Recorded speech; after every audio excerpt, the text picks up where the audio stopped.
Salem, le chat de Sabrina, J'ai peur du docteur. Un roman de Diane Gallagher aux éditions Pocket Jeunesse. Chapitre 1er. Salem joue à cache-cache. Salem se réveilla brutalement.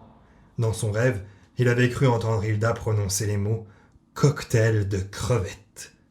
Il s'assit sur le lit de Sabrina, les oreilles dressées. Dans la cuisine, les portes des placards n'arrêtaient pas de claquer. Hilda avait dû aller au marché pendant qu'il faisait sa sieste. « Un cocktail de crevettes ?» s'exclama Sabrina. « Mais ce n'est pas son anniversaire, tante Hilda. »« Non, mais j'avais envie de lui faire un petit plaisir, quelque chose de spécial. »« Ah oui, bonne idée !» pensa Salem. Il sauta du lit et fila comme une flèche au rez-de-chaussée. Non, ce n'était pas un rêve. Hilda avait bel et bien épluché des crevettes.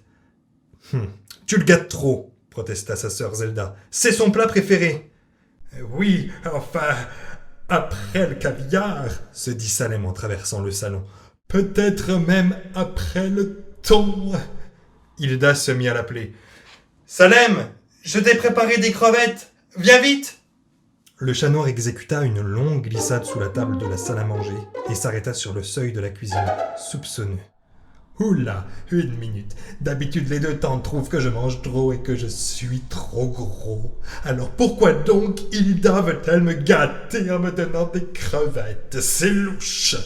Elles veulent sans doute m'attirer pour me donner un bain ou bien m'asperger avec une poudre anti-puce qui me fera sentir la rose. » La sonnerie du téléphone l'interrompit dans ses pensées.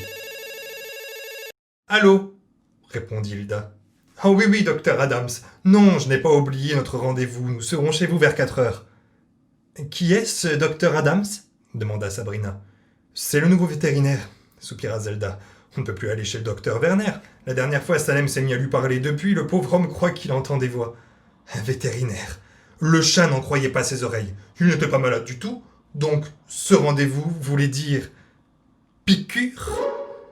Si nous ne sommes pas chez le docteur à 4 heures, il ne pourra pas voir Salem aujourd'hui, dit Hilda. Et il a déjà un mois de retard pour ses rappels de vaccin. Ah, je le savais, se dit Salem. Il avait les poils tout hérissés rien que d'y penser. Juste à ce moment-là, Sabrina ouvrit la porte de la salle à manger. Mais où est passé ce chat? Il adore les crevettes pourtant.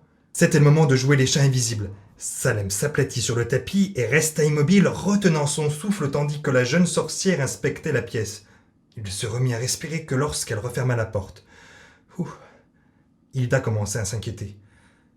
Étrange, je pensais qu'il arriverait en courant dès qu'il entendrait prononcer le mot crevette. Salem avait failli tomber dans le piège. C'est vrai, il adorait les crevettes, mais par contre, il détestait les piqûres. « Il est déjà 3h30, s'exclama Zelda. « Si on ne le trouve pas d'ici un quart d'heure, il va falloir annuler le rendez-vous. » Salem ricana doucement tout en se dirigeant vers l'escalier. Il connaissait une bonne dizaine d'endroits où personne ne pourrait le trouver. « Il est peut-être en train de dormir dans ma chambre, » suggéra Sabrina. « Je vais aller voir. » Salem fonça dans l'escalier. « C'est ça, regarde partout au premier étage, » dit Hilda. « Moi, je vais fouiller le rez-de-chaussée. »« Et toi, Zelda ?»« Jette un coup d'œil dehors. Il doit bien être quelque part, cet animal. » Salem trottina jusqu'à la chambre de Hilda.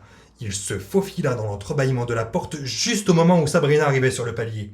Elle s'arrêta pour jeter un œil dans le panier en osier près du placard à linge. Il s'y cachait parfois, mais pas aujourd'hui. « Salem !» appela Sabrina en entrant dans sa chambre. Pendant ce temps, le matou se glissait dans la penderie de Hilda. Elle était pleine de bric-à-brac. « Salem ! Mais où es-tu donc passé ?»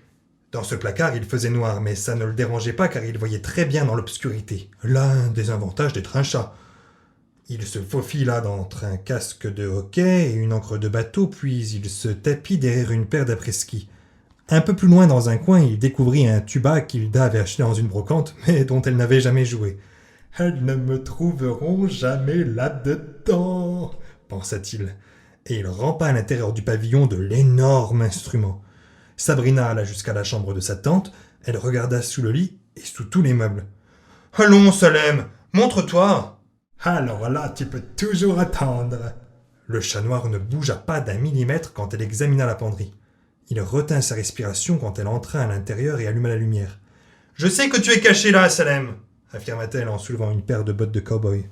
« Ce n'est pas vrai, » se dit Salem. « Elle ne sait pas que je suis là. C'est un truc pour me faire sortir de ma cachette. » Malgré tout, il devint un peu nerveux quand elle changea le casque de hockey de place. Elle se rapprochait un peu trop. « Alors ?» demanda Zelda en entrant elle aussi dans la pièce. Sabrina sortit de la penderie. « Toujours rien.